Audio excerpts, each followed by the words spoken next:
De chauffeurs zijn er heel wat klaar mee en dat dwingt hard naar deze rigoureuze stap.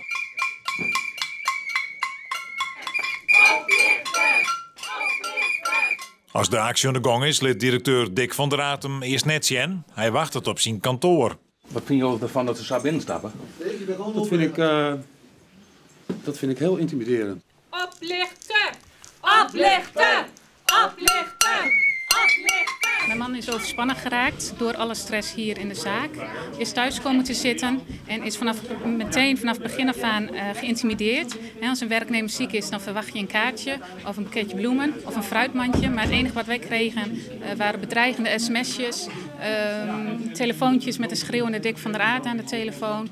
Toch een claim van de directeur is er nou beslag gelegd op het huis van de Elzinga's. En nou staat Elzinga in het kantoor van de grote baas om verhaal te helden. Ik kan zijn, ik ging net binnen daar. En hoe zie je toch? Uiteindelijk blijkt dat hij net impeteer wil met de chauffeurs. Ja, ik heb het al gezegd, het ligt bij de rechter. Ik ga er niet tussendoor. En dus moeten ze er weer uit. Hij komt van der Aat de politie bellen had. Van der Aat heeft al deze chauffeurs eigenlijk onder een gekke verhuurconstructie laten werken. Waardoor de chauffeurs voor de ondernemingsrisico's opdraaien. Ja, als die chauffeurs dan uit het systeem stappen, dan krijgen ze tienduizenden euro's vorderingen van meneer Van der Aat. Die legt gewoon beslag op de privéwoning. En ja, de constructie is illegaal. Mensen zijn er gewoon ingerommeld. En mensen kwamen vandaag verhalen halen. Maar dat wordt dreig. Binnen praat de FNV met de advocaat van der Aat. Maar ze komen er net uit.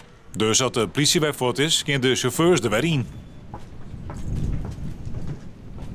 De directie wil net volle sissen, maar de actievierders gaan er net voort. We gaan nog niet naar huis, nog lang niet, we gaan